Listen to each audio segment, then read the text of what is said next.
Assalamualaikum warahmatullahi wabarakatuh. Berjumpa lagi dengan saya. Pada video kali ini kita akan membahas tentang satu submateri, yaitu tentang kedudukan titik terhadap titik, garis, dan bidang. Nah, seperti apa pembahasannya? Silakan kalian saksikan video ini dari awal sampai dengan akhir.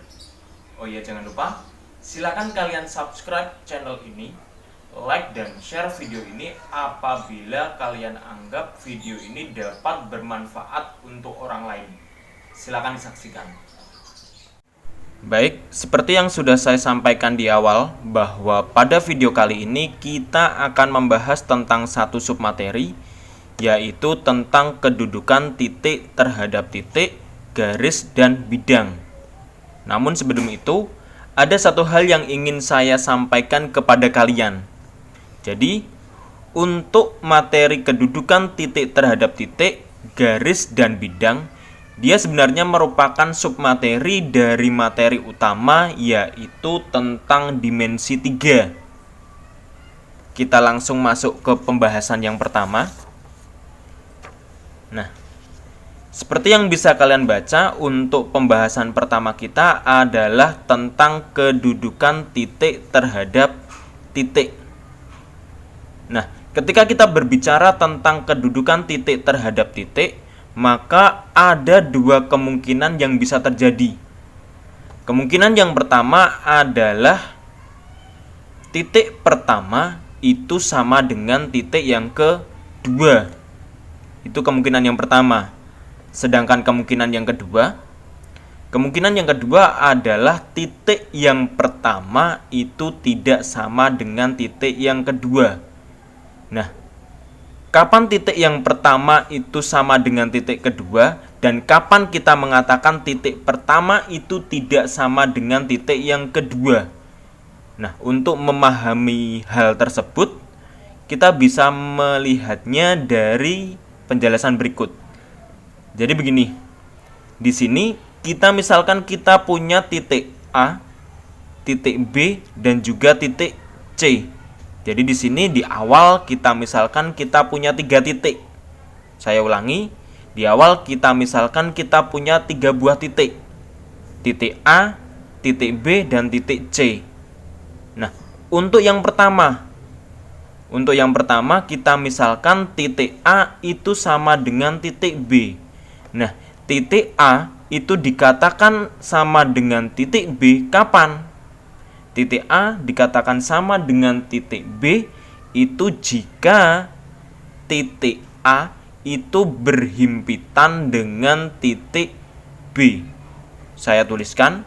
Jadi titik A itu sama dengan titik B itu apabila titik A berhimpitan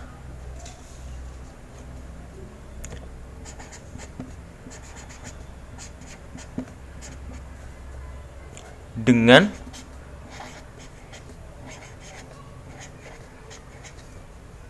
titik B. Seperti ini. Pak, lah maksudnya berhimpitan itu bagaimana? Jadi maksudnya berhimpitan itu seperti ini. Jadi di sini kita kan punya 2 titik, yaitu titik A dan titik B. Tapi 2 titik itu saling tumpang tindih. Karena saling tumpang tindih, maka mengakibatkan secara visual kita hanya melihat ada 1 titik. Contohnya seperti ini. Jadi misalkan saya punya titik seperti ini. Nah, kalau kita lihat di sini kan hanya ada 1 titik. Tapi di sini tak namai seperti ini. A sama dengan B. Kalau kita lihat secara visual, di situ titiknya cuma ada 1. Tapi sebenarnya di situ ada 2 titik, yaitu titik A dan titik B, di mana titik A dan titik B itu letaknya itu sama, posisinya sama. Mereka saling tumpang tindih, mereka saling berhimpit. Sehingga kita bisa menuliskan A sama dengan B. Atau titik A itu sama dengan titik B. Nah, sekarang kemungkinan yang kedua. Kemungkinan yang kedua tadi adalah titik yang pertama itu tidak sama dengan titik yang kedua. Nah, di sini kita misalkan titik A itu tidak sama dengan titik B. Titik A tidak sama dengan titik B. Pak, lihat terus kapan titik A itu tidak sama dengan titik B?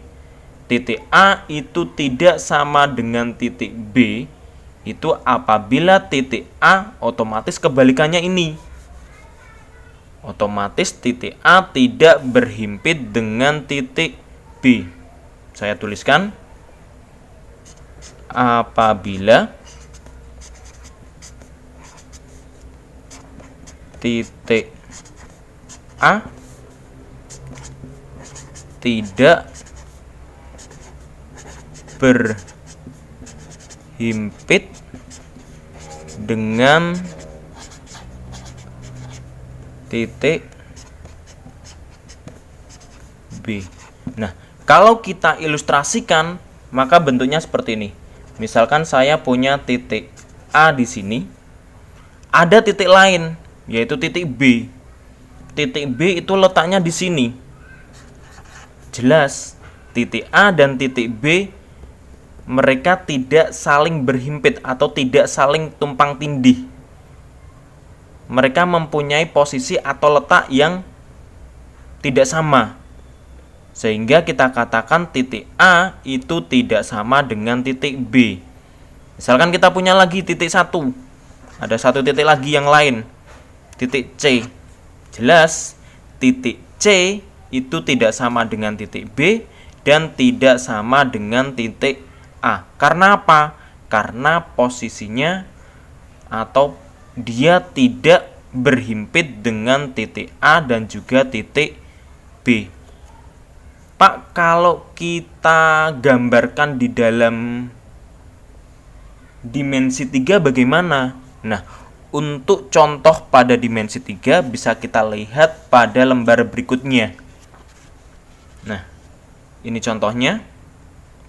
Seperti yang bisa kalian baca, misalkan kita punya gambar kubus A, B, C, D, E, F, G, H dan gambar kubus K, L, M, N, O, P, Q, R yang digambarkan seperti ini. Nah, kalau kalian lihat itu gambar kubus A, B, C, D, E, F, G, H dan K, L, M, N, O, P, Q, R dia terletak pada satu gambar saja, di mana titik A itu tertulis sama dengan titik K di sini ya. Nah, dari situ bisa kita simpulkan. Bahwa titik A itu dia berhimpit dengan titik K. Selain titik A berhimpit dengan titik K, berarti karena di sini tertulis B sama dengan L, berarti titik B dia juga berhimpit dengan titik L. Pada contoh untuk yang tidak sama dengan itu bagaimana? Untuk contoh yang tidak sama dengan sederhana. Sekarang kalian lihat untuk titik A. Titik A letaknya ada di sini. Sedangkan titik B letaknya ada di sini. Jelas bahwa titik A itu tidak berhimpit dengan titik B. Maka bisa kita katakan bahwa titik A itu tidak sama dengan titik B.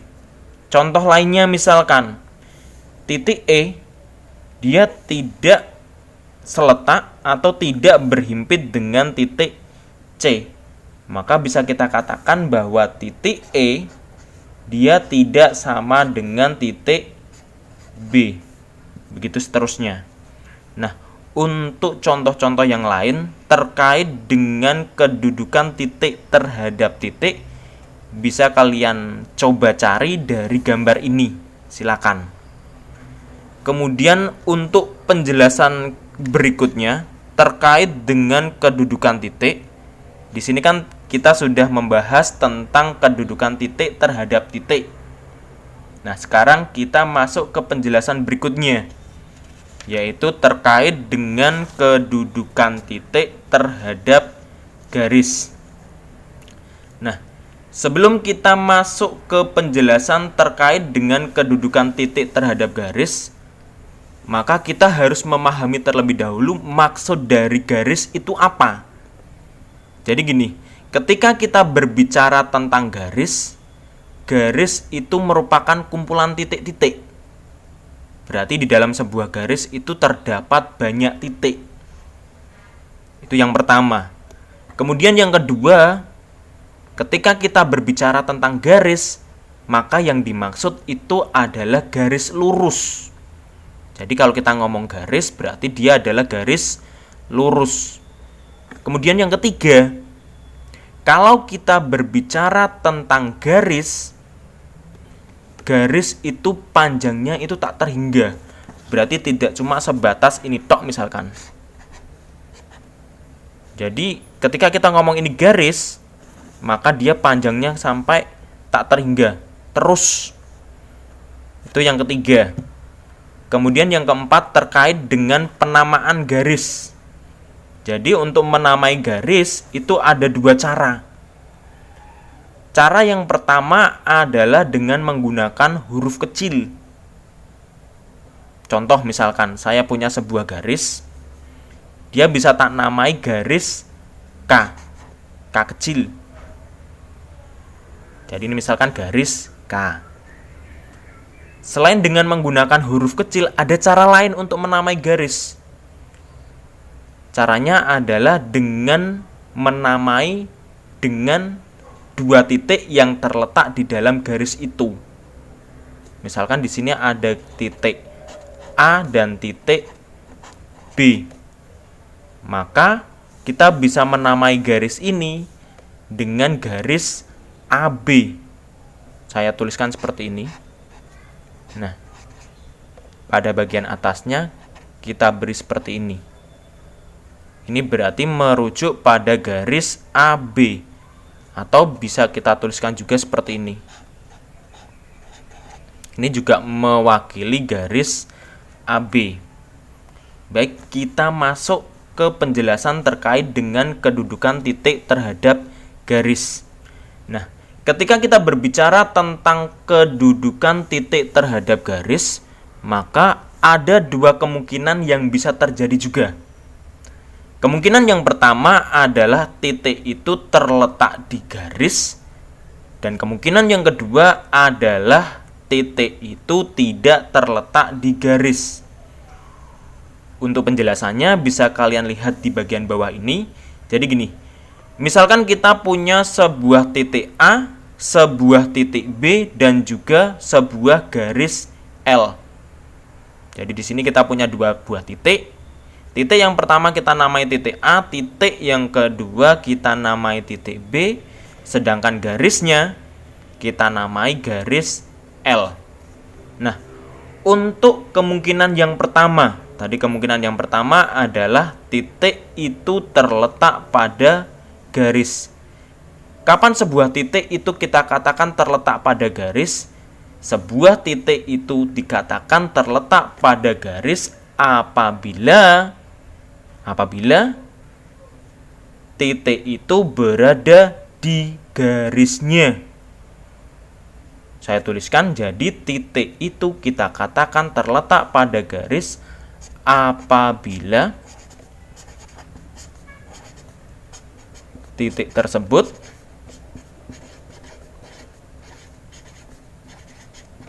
berada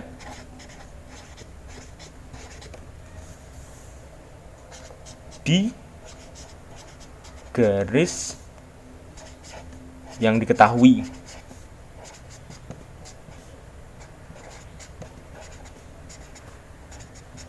Nah, tadi kan misalkan kita punya sebuah titik A dan juga garis L. Di sini saya gambarkan misalkan kita punya garis L. Nah, ini garis L-nya. Nah, terus titik A kita misalkan dia terletak di garis L, maka titik A ini nanti dia harus berada di garis yang dimaksud ini tadi, berarti berada di garis L. Misalkan di sini ada sebuah titik, titiknya adalah titik A. Nah, maka kita katakan titik A terletak pada garis L. Atau bisa kita tuliskan titik A dia merupakan bagian dari garis L. Ini simbol dari elemen atau bagian. Karena memang titik A ini berada di garis L. Seperti itu. Nah, untuk kemungkinan yang kedua yaitu titik tidak terletak pada garis. Nah, kapan sebuah titik itu dikatakan tidak terletak pada sebuah garis? Sebuah titik itu dikatakan tidak terletak pada garis, berarti kebalikan dari ini. Sebuah titik dikatakan tidak terletak pada garis apabila titik tersebut tidak berada di garis yang dimaksud itu tadi. Saya tuliskan, jadi titik tidak terletak pada garis itu apabila titik tersebut tidak berada di garis yang dimaksud.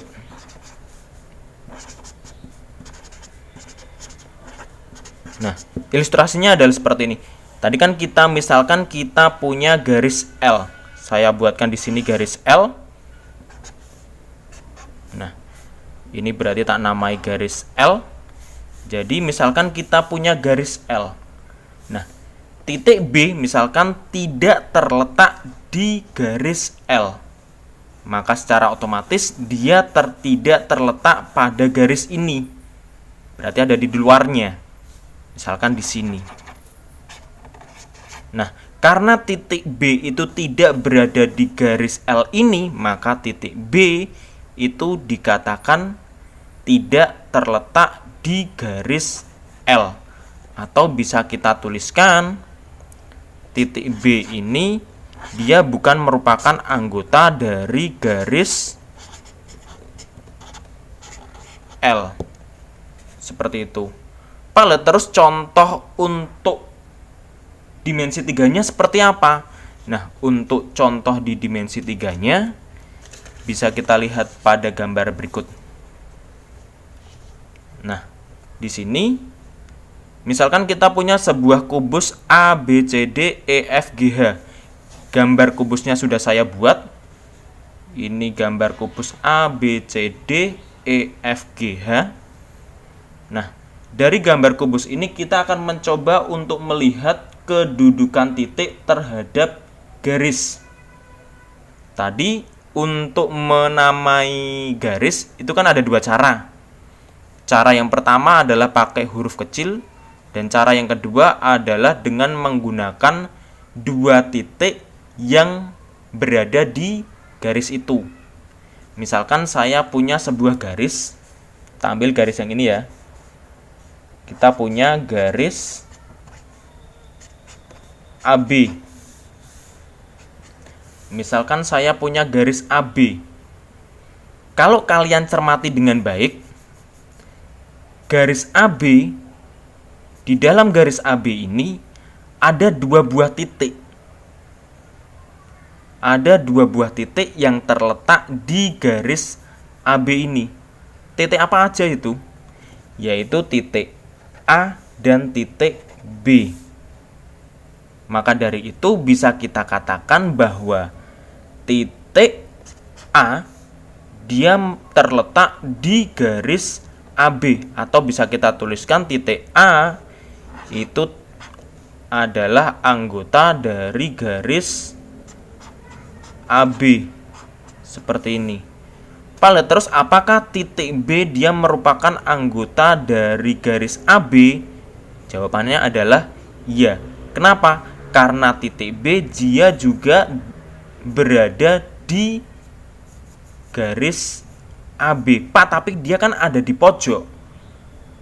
dimanapun letaknya, selama dia berada di garis AB, maka kita katakan titik itu berada di garis AB. Berarti titik B itu berada di garis AB. Seperti itu. Berarti tak tuliskan titik B, dia merupakan anggota dari dari garis AB. Seperti ini. Pak, lihat terus apakah titik B dia merupakan anggota dari garis BC? Jawabannya adalah ya. Karena apa? Karena garis BC ada di sini.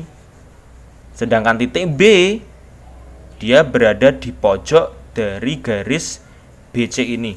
Maka bisa kita katakan titik B juga merupakan anggota dari garis BC. Begitu seterusnya. Ini adalah beberapa contoh terkait dengan kedudukan titik terhadap garis. Penjelasan yang selanjutnya adalah terkait dengan kedudukan titik terhadap bidang.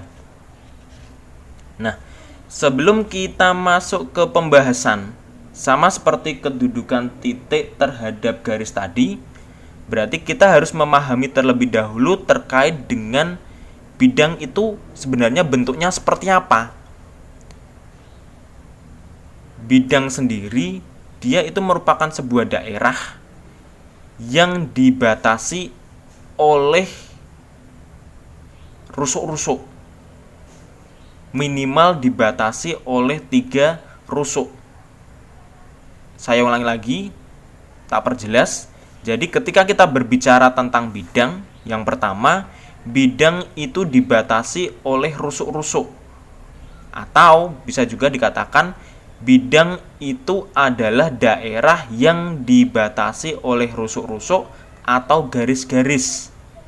Minimal itu 3 garis atau 3 rusuk yang saling berpotongan. Oke, itu di garis bawahi, yang saling berpotongan. Berarti semuanya berpotongan. Itu yang pertama.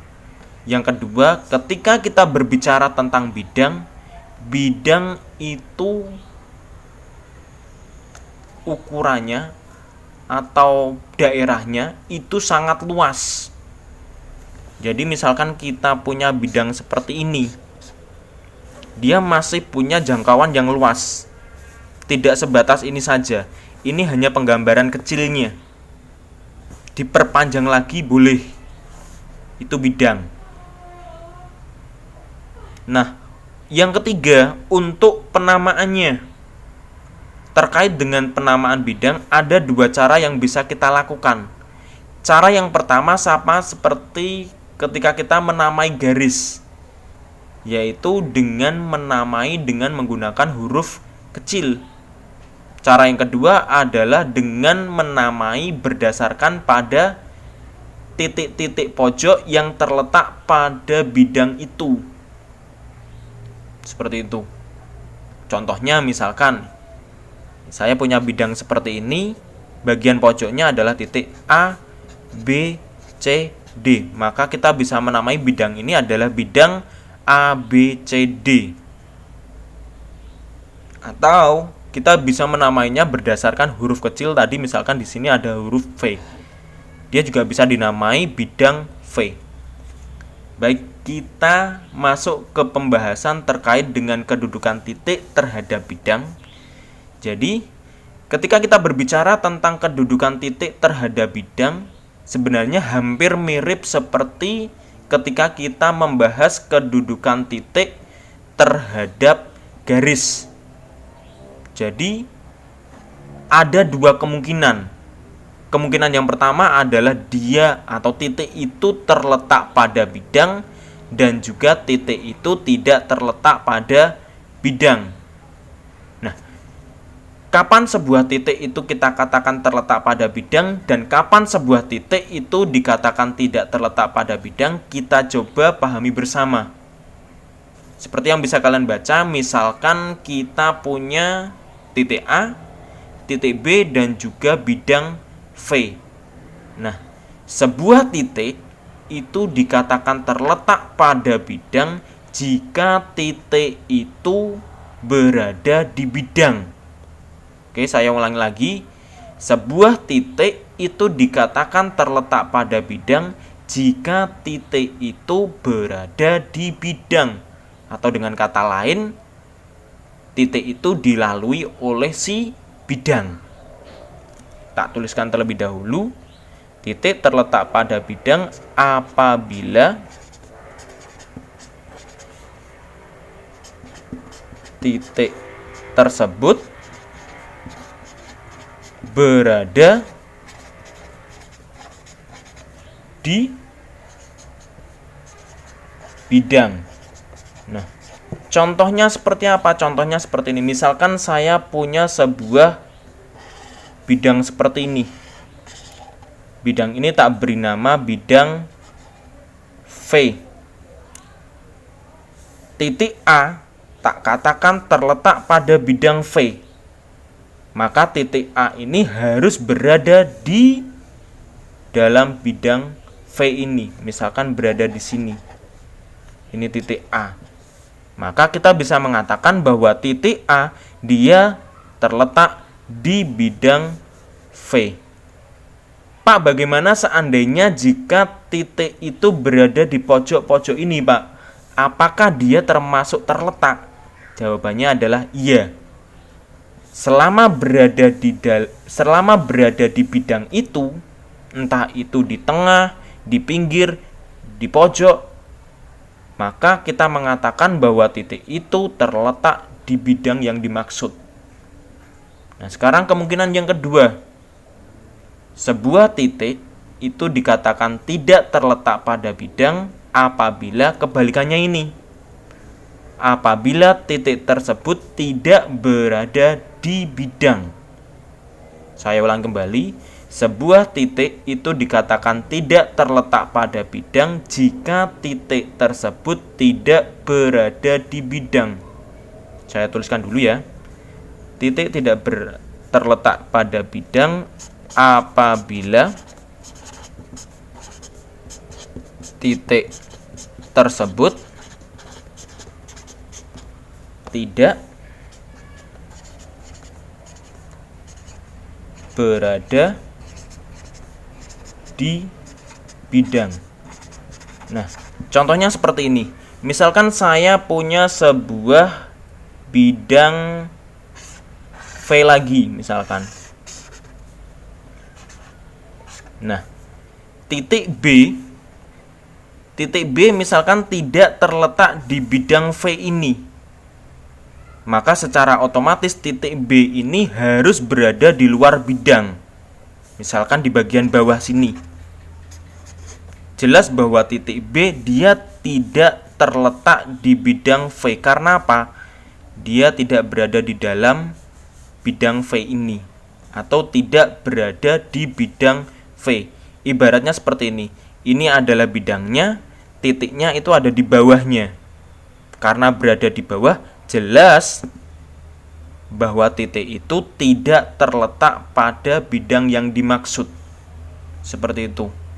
Pak, terus contoh pada dimensi 3-nya seperti apa? Nah, untuk contohnya bisa kalian lihat pada lembar berikutnya.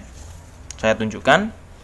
Jadi misalkan kita punya sebuah gambar kubus A, B, C, D, E, F, G, H sebagai berikut. Sudah saya gambarkan kubusnya. Ini adalah kubus A, B, C, D, E, F, G, H. Nah, seperti yang bisa kalian lihat bahwa